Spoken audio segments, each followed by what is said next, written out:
말씀 신약성경 요한복음 1장 9절로 16절의 말씀을 공독해 드리겠습니다. 참빛 곧 세상에 와서 각 사람에게 비추는 빛이 있었나니 그가 세상에 계셨으며 세상은 그로 말미암아 지은 바 되었으되 세상이 그를 알지 못하였고 자기 땅에 오매 자기 백성이 영접하지 아니하였으나 영접하는 자 곧 그 이름을 믿는 자들에게는 하나님의 자녀가 되는 권세를 주셨으니 이는 혈통으로나 육정으로나 사람의 뜻으로 나지 아니하고 오직 하나님께로부터 난 자들이니라. 말씀이 육신이 되어 우리 가운데 거하심에 우리가 그의 영광을 보니 아버지의 독생자의 영광이요 은혜와 진리가 충만하더라. 요한이 그에 대하여 증언하여 외쳐 이르되 내가 전에 말하기를 내 뒤에 오시는 이가 나보다 앞선 것은 나보다 먼저 계심이라 한 것이 이 사람을 가리킴이라 하니라. 우리가 다 그의 충만한 데서 받으니 은혜 위에 은혜로라. 아멘. 어떤 주님의 날 주의 전에서 또 온라인으로 예배드리는 우리 모두에게 주님의 은혜와 평강이 함께 하실 줄로 믿습니다. 모처럼 또 만나는 우리 지체들도 있고 한데 우리 서로를 위해서 무더위에 건강하고 주님 안에서 승리하시길 축복합니다. 경례의 응원의 박수 한번 할까요? 신약성경 27권 가운데 마태, 마가, 누가, 요한 이 네 성경은 항상 그 뒤에 복음이라는 단어가 붙게 되죠. 그래서 우리가 사복음서, 복음서라고 얘기하고 요즘은 그런 표현을 많이 쓰지는 않지만 예전에는 마태, 마가, 누가를 세 복음서를 공관복음 약간 비슷한 관점에서 예수님의 그 사역의 일대기들, 예수님 주신 말씀들, 그 현장들의 생생한 기록들을 전했기 때문에 공관복음이라는 표현을 썼고 요한복음은 네 번째 복음서라고 해서 사복음서 혹은 그냥 요한복음 별개로 이렇게 얘기하기도 했는데 요한복음 자체가 가장 나중에 복음서 가운데는 나중에 기록된 성경이기 때문에 그렇지요. 그 사도 요한 잘 아시는 대로 성경에 보면 예수님께서 당신의 사랑하시는 제자라는 표현이 나올 때 내가 사랑하는 제자라는 표현은 이 사도 요한을 가리키는 말이거든요. 그 사랑하는 제자인 사도 요한이 요한복음서를 쓸 때 영혼을 움직이는 그 예수님의 사랑과 복음이 어쩌면 아주 면면이 잘 녹아있는 복음서라고 볼 수가 있습니다. 그래서 예수님을 처음 믿거나 아니면 믿은 지 얼마 안 되신 분들, 물론 오래 믿은 사람도 마찬가지지만 요한복음을 먼저 읽어보시기를 추천을 많이 드리잖아요. 그리고 그냥 우리 믿는 사람들끼리 하는 말로 성경을 압축해서 한 절만 딱 뽑아내라 그러면 다른 거 없이 요한복음 3장 16절 하나님이 세상을 이처럼 사랑하사 독생자를 주셨으니 이는 저를 믿는 자마다 멸망치 않고 영생을 얻게 하려 하심이라. 하나님의 사랑이 응축되어 있는 말씀이 바로 요한복음이기도 해요. 오늘부터 우리 요한복음 시리즈를 좀 살펴보려고 해요. 얼마나 길게 갈지 모르겠지만 하여튼 최대한 그래서 좀 저도 줄여서 이게 하나하나 보기에도 꽤 많은 정말 심오한 말씀이긴 하거든요. 오늘은 그 요한복음을 들어가기 앞서서 우리가 성경을 볼 때 뭐 다른 책도 마찬가지거든요. 어떤 뭐 교과서가 됐든 뭐 문학 작품이 됐든 경제에 관련된 일이든지 아니면 사회 관련된 책이든 뭐 여러 분야의 책들을 볼 때도 이 책에서 말하고 하자 하는 요지, 그 목적을 알면 그 책을 이해하는데 훨씬 더 유리하겠죠. 이 책이 왜 쓰여졌는지를 알면 우리가 유리하잖아요. 그런데 감사하게도 요한복음에는 이 성경을 기록하신 목적이 우리에게 선명하게 분명하게 주어져 있어요. 요한복음 20장 31절에 있는 말씀을 우리 같이 한번 읽겠습니다. 시작. 오직 이것을 기록하는 너희로 예수님께서 하나님의 아들 그리스도이심을 믿게 하려 하며 또 너희로 믿고 그 이름을 힘입어 생명을 얻게 하려 함이니라. 아멘.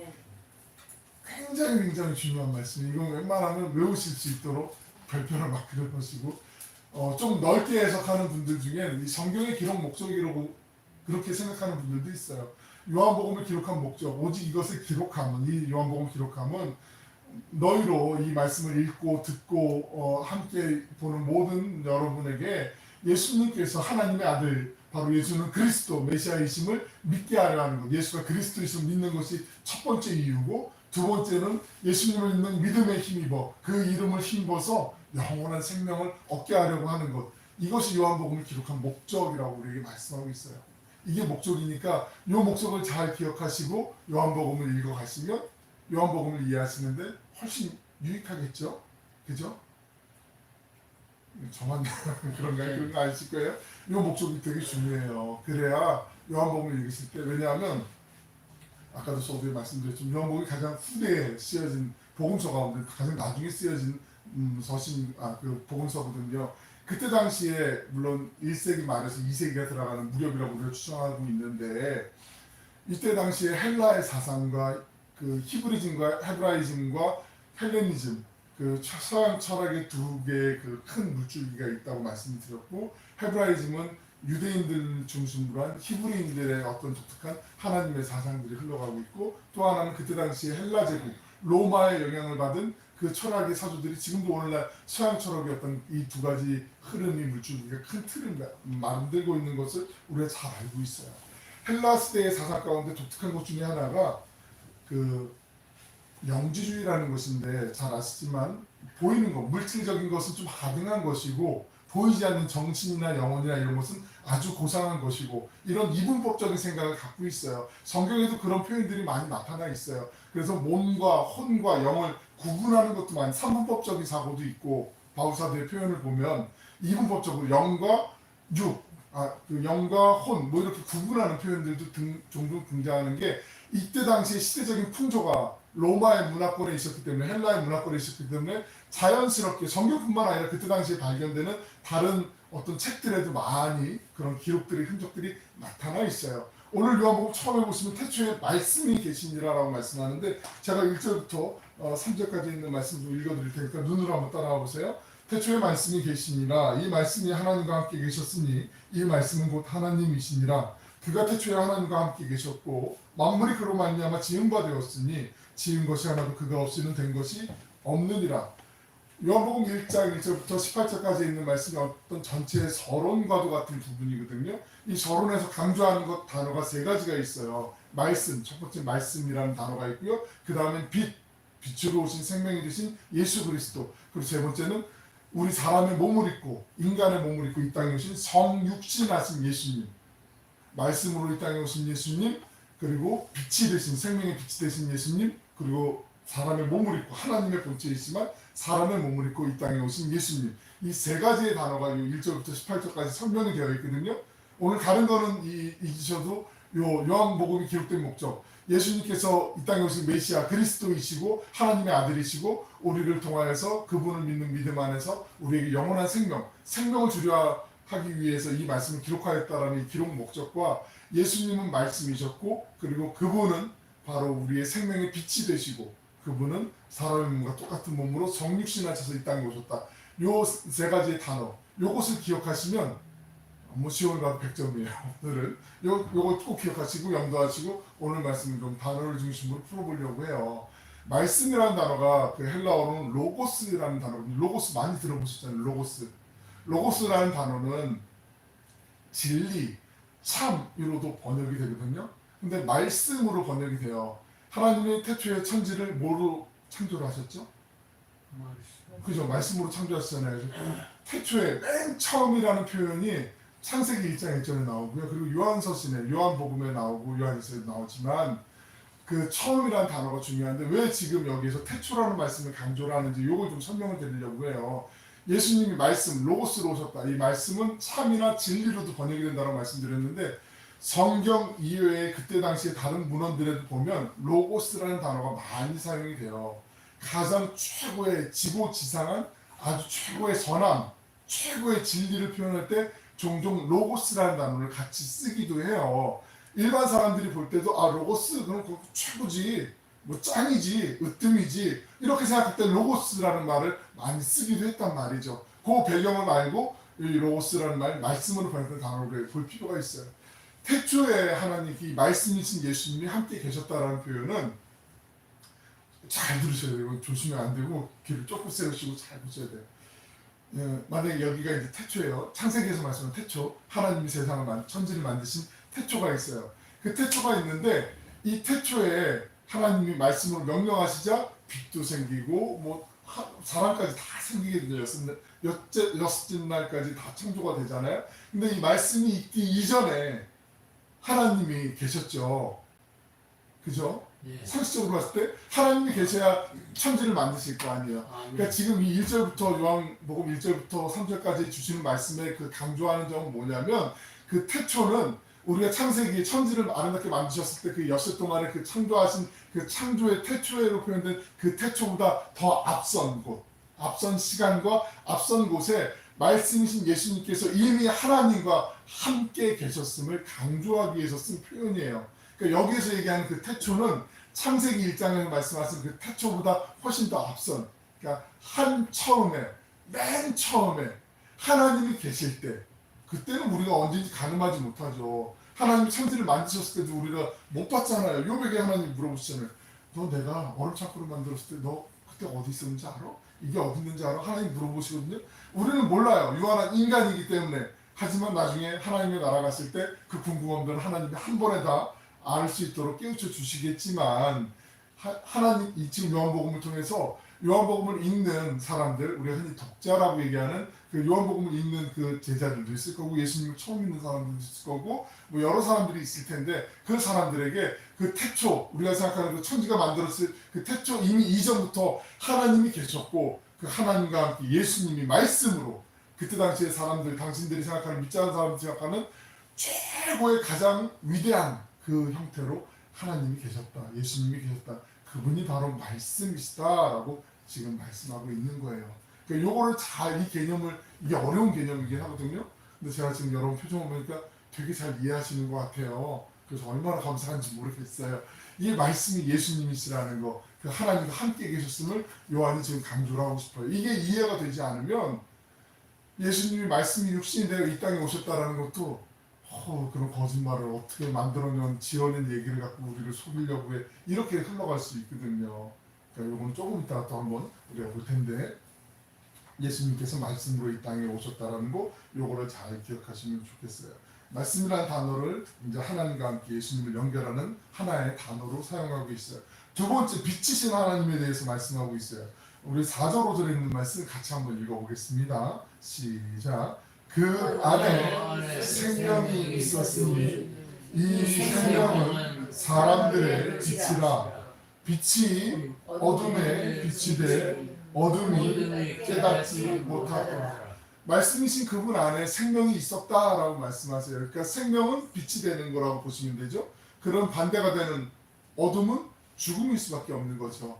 그러니까 예수님은, 말씀이신 예수님은 우리에게 생명을 전하시기 위해서 생명의 빛으로 이 땅에 오신 것이고, 세상은 반대로 그분을 알아보지 못했기 때문에, 생명이신 그 주님을 만나지 못했기 때문에 어둠 가운데, 죽음 가운데 머물 수밖에 없음을 대비해서, 이때 당시에는 영지주의, 두 가지를 구분하는, 우리 집으로 얘기하면 흑백 논리 같은, 보이는 것은 나쁜 것이고 보이지 않는 것은 선한 것이다라는 이런 것처럼 어떤 이분법적인 사고가 많이 있었기 때문에 이런 표현들이 요한복음에 많이 나타나 있거든요. 반대되는, 대비되는 표현들을 많이 써요. 예수님은 생명의 빛으로 이 땅에 오셨고, 그리고 세상은 어두움 가운데 있었다. 어두움 가운데 있었다는 얘기는 멸망할 수밖에 없었다라는 것을 비유적으로, 지금 은유적으로 우리에게 들려주고 있는 거죠.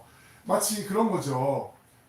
그 보통 고깃배들이 묵호항 어판장 쪽에 보면은 밤이 되면 이제 불을 밝히고 작업을 하고, 새벽이 될 때 배가 이제 출항을 하잖아요. 고기 만선의 기대감을 갖고, 뭐 멀리 가는 배들은 뭐 한 4, 7시 지나면 저 오후에 저녁 때 이제 나가기도 하지만, 그리고 이제 멀리 갔다가 돌아올 때는 동태무렵 전에 이제 많이들 들어오잖아요. 들어올 때 그 뭐 물론 요즘은 차에 내비게이션이 있는 것처럼 배에도 그런 항법 장치들, GPS들이 많이 있기 때문에 그거 보고 그냥 따라서 가면 되지만, 그래도 저리 가면 우리 항구구나라고 볼 수 있는, 식별할 수 있는 가장, 그리고 오래되고 가장 안전하고 확실한 게 등대잖아요. 등대에 빛이 비치면 저기 암초도 있으니까 좀 조심해야 되고, 저쪽으로 해서 이렇게 가면은 항구가 있구나 뭐 볼 수 있는 것처럼, 생명의 빛이 되신 예수님께서 우리의 삶의 생명이 어디에 있는지를 보여주시기 위해서, 그 길을 일깨워 주시기 위해서 생명의 빛으로 이 땅에 오셨다라고 지금 요한이 우리에게 알려주고 있는 거죠. 예수님은 말씀으로 이 땅에 오셨고, 그리고 그 예수님은 생명의 빛으로 이 땅에 오셨다라고 말씀해요. 그런데 5절을 보시면 5절 하반절에 어두움이 그 빛을 깨닫지 못했대요. 오늘날도 그렇지 않아요? 이때 당시도 그랬지만 사람들은 크게 그런 것 같아요. 뭐 예수님도 그 성인 아니야? 4대 성인 중에 한 분 아니야? 뭐 석가모니, 맹자, 공자, 뭐 그리고 예수님 이렇게 우리가 4대 성인 얘기하는 것처럼 예수님 그런 분 아니야? 뭐 위대한 유인 아니야? 이렇게 지금도 생각하는 분들이 많이 있잖아요. 그리고 오히려 예수님을 별로 신으로 인정 안 하는 사람들이 인정하는 기독교인들보다 훨씬 많은 게 사실이고, 그래서 우리가 땅끝까지 복음을 전해야 될 사명이 우리에게도 유효하게 있는 것이고, 첫 번째는 예수님을 알지 못하는 사람들이 있기 때문에 생명의 빛을 못 알아는 거고, 또 한 가지는 그거죠. 예수님이 아무리 구세주라고 말씀을 드리고 예수님이 생명이라고 얘기를 해도 내 자아가 너무 커서, 내가 알고 있는 게 너무 많아서 예수님을 받아들이지 못하는 거죠. 내 안에 나를 똘똘 뭉쳐있기 때문에 예수님, 난 예수님 없어도 난 잘 사는데, 난 법 없이도 잘 사는데, 난 정말 정직하고 바르게 사는데, 뭐 이런 분들이 있을 수 있잖아요.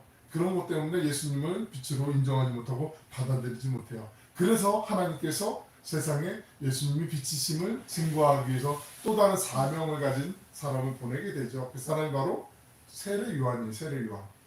그 사도 요한은, 이 말씀을 기록한 사도 요한은 예수님의 사랑받은 제자였고, 세례 요한은 광야에 외치는 소리, 예수님의 오실 길을 예비했던, 정말 어찌 보면 약간 산적과 같은 표현으로 그 가죽 옷을 입고 메뚜기와 석청을 먹고 뭐 이랬던 정말 야생의 사나인, 그냥 혼자 이렇게 야생에서 살았던 그런 세례 요한이 회개하라, 회개를 선포하고 주님 오실 길을 예비했던 사람, 그 사람을 통해서 예수님이 생명의 빛이심을 계속 선포하게 되는 거죠. 세례 요한의 사명은 예수님을 증언하는 것이었죠. 그리고 사람들에게 세례를 주는 것이었죠. 6절에 있는 말씀 읽어드리면, 하나님께로부터 보내심을 받은 사람이 있었으니 그 이름은 요한이라. 바로 이 세례 요한을 지칭하는 표현이에요. 그러니까 사도 요한과 세례 요한은 우리가 잘 구분해서 또 이해하시지만, 그래도 한 번 더 생각하는 게 필요하죠.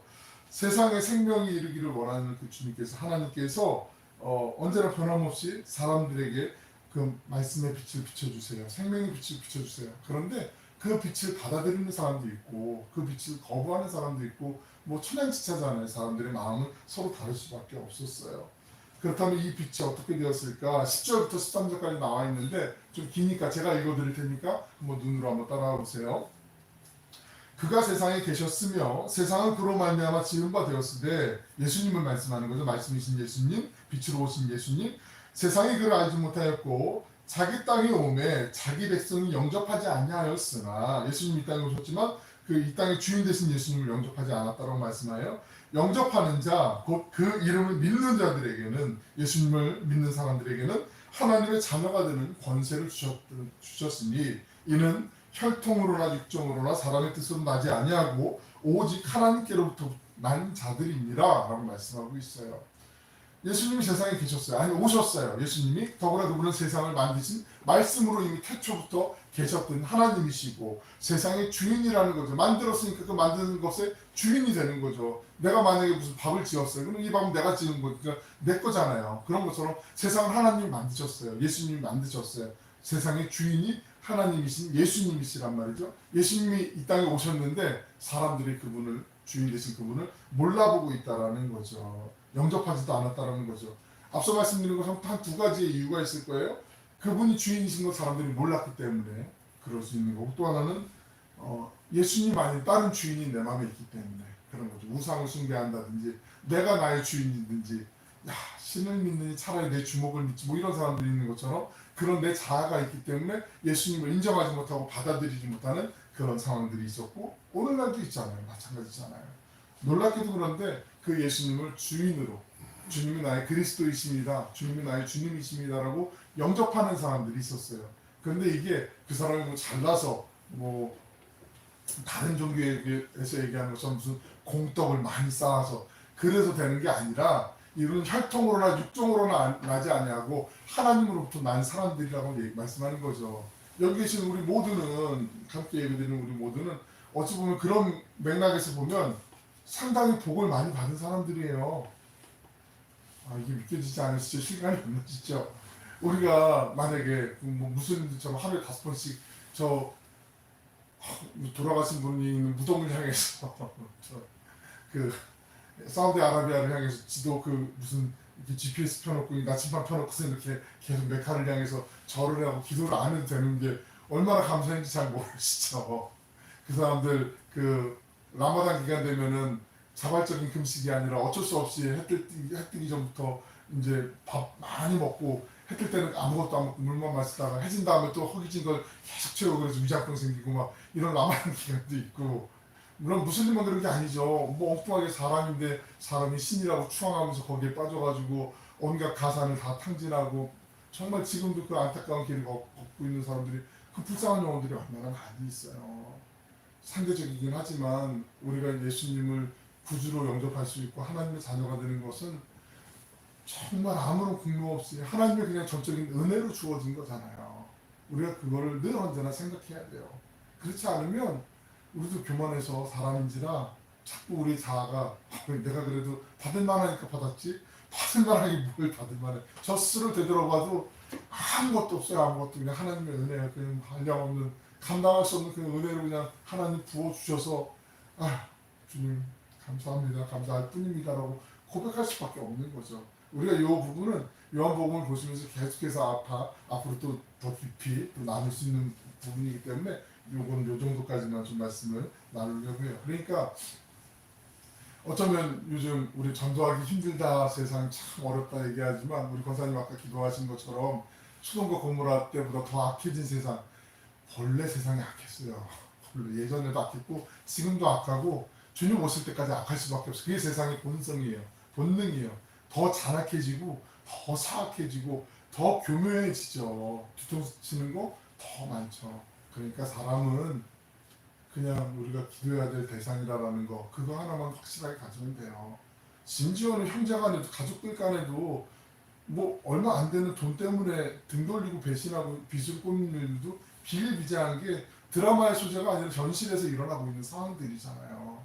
그러니까 우리는 사람은 기도해야 될 대상, 하나님께로 나부터가 기도해야 될 대상이고, 내 주변에 있는 가족이나 사랑하는 이웃들이나 주변에 있는 사람들이 다 주님의 은혜에 힘입어서 살아가면 안 되는 유한한 존재임을 우리가 날마다 고백하고 하나님 앞에 기도하는 거, 이거밖에 없는 거죠. 하나님만이 신뢰의 대상이고 하나님만이 우리의 구원자가 되시고 우리의 모든 것이 되시는 거, 그 믿음을 붙잡고 사는 거, 이게 인생을 살아가는 놓칠 수 없는 절대적인 딱 한 가지, 단 한 가지잖아요. 그죠? 그 믿음을 우리가 날마다 일깨우셔야 될 줄로 믿습니다. 마지막 세 번째로는 성육신 하신 예수님의, 이것도 말씀이 길긴 한데, 그 제가 그 석사 과정을 제가 뭐 그냥 참고로 그냥 말씀드리는 거니까 뭐 학번 뭐 이런 거에 대해서 얘기 안 하잖아요. 잘 아시잖아요. 제가 그 두 개를 이제 공부를 했어요. 신학대학원을. 근데 한 군데는 이제 그 논문을 써야 되는 이제 석사가 있었는데, 거기에 이제 쓴 논문 중에 하나가 역사적인 예수 연구에 대한 어떤 비판적인 고찰에 대한 거예요. 그러니까 그 역사적인 예수님을 나의 신앙의 그리스도로만 믿는 게 아니라, 예수님은 인성도 있으시고 신성도 있으신데 예수님의 그 신성, 하나님 되심을 인정하고 그것을 같이 수용하기보단 인간적인 예수에 대해서만 깊이 파다 보니까, 예수님은 하나님의 아들이라기보단 그냥 위대한 위인이었어 라는 쪽에 무게를 더 실는 연구가 역사적 예수 연구라는 학문의 한 분야가 있거든요. 신학에. 이게 상당히 위험하죠. 좀 어찌 보면 좀 나쁘게 보면 못될 수도 있죠. 그런데 중요한 건 뭐냐면, 이런 역사적인 예수 연구를 깊이 파다 보면 결국은 예수님의 나의 구세주 되심이 희석되거나 희박해지거나 신앙 자체가 뿌리의 근간이 흔들릴 수밖에 없더라는 거예요. 공부해보고 연구해보고 거기에 관련된 논문을 써보니까. 그게 제가 깨달은, 저는 뭐 식견이 짧아서 거기까지밖에 해량할 수밖에 없는데, 중요한 것은 오늘날에도 예수님을 그렇게까지만 믿고 있으면, 예수님이 그 온 우주 만물에 가득하신 그 하나님이신 본체이신 예수님이, 그 말씀이신 예수님이, 로고스이신 예수님이 이 땅에 생명의 빛으로 오셨고, 그 생명을 우리에게 주시기 위해서 구원자로 오셨고, 그 온 우주에 가득하신 예수님이 정말 온 우주의 지구도 아니고 이 작은 사람의 몸으로, 그 몸에 갇혀서 그 살아계셨던 그 인간 예수님이 이 땅에 오신 하나님이시라는 게 믿어지지 않으면, 그러면 내가 예수님을 구주로 영접하기가 정말 어렵거든요. 성육신이라는 말씀이요, 말씀이 육신이 되셔서 이 땅에 오셨다라는 거잖아요. 예수님이 남자를 모르는 예수님께서 말씀을 통해서 이 땅에 예수님이 성령으로 잉태되셔서 사람의 몸을 입고 오셨다는 게 믿어지지 않으면 내가 예수님을 믿는 믿음으로 하나님의 자녀가 된다는 그 믿음도 생기기가 쉽지 않거든요. 말씀으로 천지를 창조하신 하나님이 믿어져야 성령으로 동정녀, 이 여인을 모르는 그 남자를 모르는 여인의 몸에서 예수님이 태어나셨다는 게 믿어질 수가 있는 거거든요. 하나님이시니까 가능한 거죠. 하나님이 아니면 이게 과학으로는 입증이 될 수 없는 말도 안 되는 얘기잖아요. 얼토당토 않는 이 얘기잖아요. 상식 밖의 얘기잖아요. 그런데 신앙이, 믿음이 그걸 믿게 만든다고요. 그래서 신앙에는 덮어놓고 믿는 맹신 정말 위험하지만 때로는 내가 예수님을 알길 원합니다. 저는 주님을 구주로 믿길 원합니다라고 기도하며 그 주님을 믿으려고 애를 쓸 때 그 몸부림 속에서 주님이 나의 구세주인 것, 날 위해서 십자가에 달려 내 모든 죄를 용서하여 돌아가시고 그리고 그 주님이 나의 구세주가 되어주셨다라는 것. 어제 제가 가족 모임이 있어서 잠깐 점심 먹는데 한 분하고 이제 그 정말 되게 오랜만에 뵌 분이고 말씀을 깊이 나눈 적이 없는 분이 그런 말씀을 하시더라고요. 당신이 젊었을 때 신앙생활 할 때 아무리 봐도 다른 책들을 많이 보고 해도 이해가 되지 않는 한 사람이 있다고. 그 사람은 자신이 죽어야만 다른 사람을 살릴 수 있다라고 얘기하면서 실제로 당신이 죽고 다른 사람을 살리신 분이었다고. 난 도무지 이해가 안 돼서 그분을 믿기로 했다고. 그분이 예수님이셨다고. 그런 신앙 고백적인 얘기를 하시길래 깜짝 놀라가지고 그래서 그 예수님 지금도 잘 믿으시냐고. 난 마음속으로는 믿고 있다고 그러시는데 맞아요. 정말 누가 봐도 바보 같죠. 어떻게 내 생명을 버리고 다른 사람을 살려요. 근데 우리가 그 십자가에 달려서 물과 피를 다 쏟으시고 우리의 모든 죄를 짊어지시고 돌아가신 그 예수님을 내가 구주로 믿기 위해서는 이건 이성이 아니라 우리의 상식이 아니라 지식이 아니라 과학이 아니라 그 예수님이 나를 위해서 돌아가신 내가 믿습니다는 그 고백이 되면 말씀이 육신되어 이 땅에 예수님 동정녀 마리아의 몸을 입고 이 땅에 오신 성육신하신 예수님이 믿어지게 되어 있거든요. 그래서 때로는 그 믿음이 앞서갈 때 그 예수님을 내가 이해할 수 있게 되는 거죠. 이게 중요해요.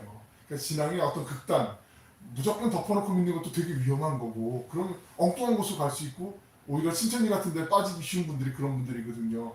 그렇다고 나는 이성적으로 합리적으로 믿을 거야.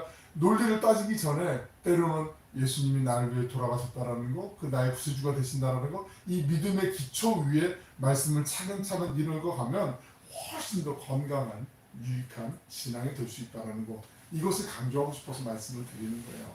예수님은 반드시 우리를 위해서 이 땅에 오신 분이고 그리고 당신의 목숨을 내어주기까지 우리를 사랑해 주신 그 하나님이시라는 거. 사도 요한이 주님을 사랑하는 그 제자였던 요한이 예수님의 공생의 기간 동안에 그 모든 모습을 봤잖아요.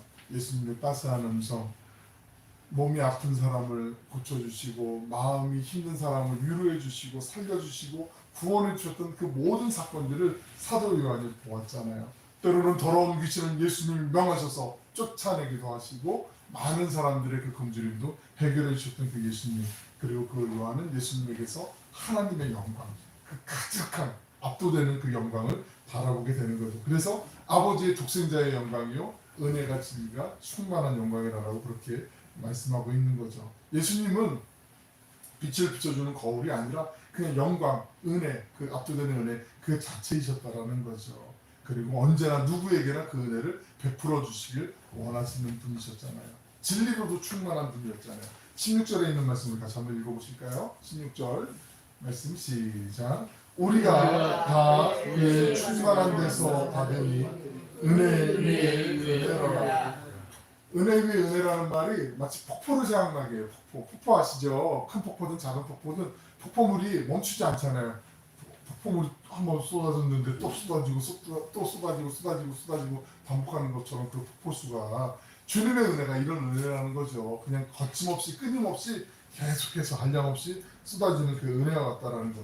이때 당시에 유대인들은 사람들은 대부분 은혜의 진리, 은혜와 진리 그러면 다른 거 생각하지 않았고요. 딱 떠올리는 한 사람이 있었어요. 모세였어요. 모세.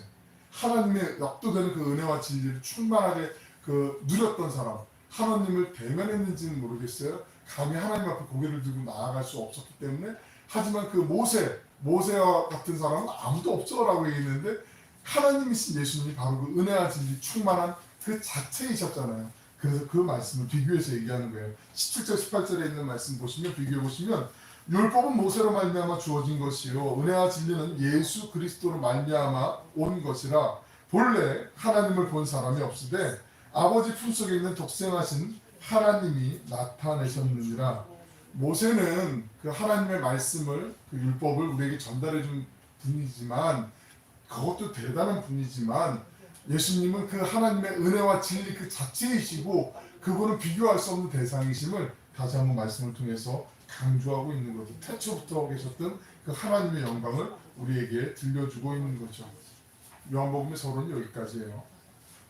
아까 말씀드린 것처럼 예수님은 이 땅에 하나님의 아들이신 메시아로 이 땅에 오셨고 그 예수님을 우리에게 알게 하신 것은 하나님의 아들이 예수님이신 걸 우리로 알게 하고 영원한 생명을 얻게 하기 위해서 이 땅에 오셨다는 목적을 말씀드렸어요.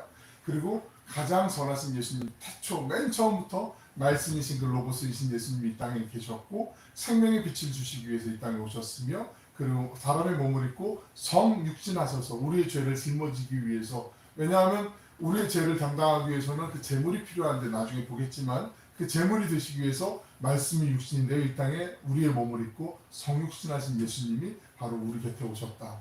그 말씀으로 오신 주님, 그리고 이 땅에 빛으로 오신 주님, 성육신하신 주님, 이 세 가지가 그 서론의 중요한 키워드이고 이 말씀들이 요한복음을 이해해 나가는데 중요한 것이에요. 약간 좀 이렇게 공부하는 듯한 느낌으로 오늘 이 말씀을 좀 봐서 조금 딱딱할 수도 있지만 어쩔 수 없어요. 제 스타일이 그렇기 때문에 그건 제가 바뀌지 않는 한 여러분이 그냥 이해하시고 그렇게 깨달아 가셔야 되는데 세상은 아직 예수님을 모르는 분들이 많이 있잖아요. 영접하지 못한 분들이 많이 있잖아요. 예수님 시대에도 그랬고 지금도 그렇잖아요. 예수님이 계신데도 영접하지 못한 사람들이 많으면 예수님 지금 안 계신 보이지 않는 시대에 예수님을 영접하지 않는 사람은 더 많을 수밖에 없죠. 반대로 못 믿는 사람들이 많으니까. 그것처럼 우리는 끊임없이 예수님을 전할 사명을 가진 사명자라는 것을 오늘 말씀 우리에게 또 한번 일깨워주고 계시죠. 어제도 계셨고 오늘도 계시고 이제 곧 오실 그 주님, 그 주님께서 우리에게 원하는 그 말씀이 있어요. 말씀이 빛이 되신 예수님께서 이 땅에 계셨고 그 은혜와 진리로 오신 그 주님께서 그 충만한 은혜와 진리를 우리가 만나는 이들에게 같이 좀 누리자고 같이 좀 나누자고 그렇게 나눠주길 원해요. 그러려면 우리가 삶 속에서 그 은혜와 진리를 누려야 돼요. 맛봐야 돼요. 어려움이 있죠. 힘듦이 있죠. 그래도요, 그 어려움과 힘듦을 한탄하면서 세상 사람들과 같은 방법으로 풀어내려고 하면 우리가 별반 다를 게 없잖아요. 그 어려움 속에서도 당신은 어떻게 그럴 수 있어? 당신은 어떻게 이렇게 살아? 그때 내가 믿는 예수님을 고백할 수 있는 거, 그게 진짜 되게 삶의 예배 아니겠습니까? 예수님과 같은 방법, 세상 사람들과 똑같은 방법으로 예수님 전하려고 하면 맨날 전해도요 안 돼요. 말짱 도루묵이에요. 하지만 그럴 때 숨 한번 고르고 예수님이라면 어떻게 하셨을까? 준비의 방법은 무엇일까? 안 되면 기도하는 거 잠깐이라도 주님 저에게 지혜를 주세요. 제 혈기가, 제 마음이, 제 생각이 괘씸해서 도저히 용서가 안 돼서 저는 이렇게 하고 싶은데요. 주님, 진짜 은혜는요 받을 수 없는 사람에게 부어지는 게 은혜예요. 진짜 힘은요 내가 이 힘을 쓸 수 있는데도 그 힘을 누르는 게 힘이에요. 그거 아시죠? 네. 주님의 방법을 우리가 구하며 주님의 지혜를 구할 때 하나님 반드시 그 선한 능력으로 선으로 악을 이길 수 있는 방법을 주실 거예요. 우리에게 생명이 되신 그 주님 안에서 주님의 그 사랑의 빚진 자로 오늘도 주님의 착하고 충성된 천지기의 사명을 잘 감당하는 우리 모두가 되시길 주님의 이름으로 축원합니다. 기도하겠습니다. 사랑을 하고 풍성하시고 자비로우신 아버지 하나님, 태초부터 말씀이신 하나님께서 생명의 빛을 비춰주시며 성육신하셔서 저희에게 은혜와 진리로 오셨음을 우리가 잠시 나누었습니다. 오직 예수 그리스도 안에 생명이 있고 하나님의 자녀가 되는 권세가 있음을 믿습니다.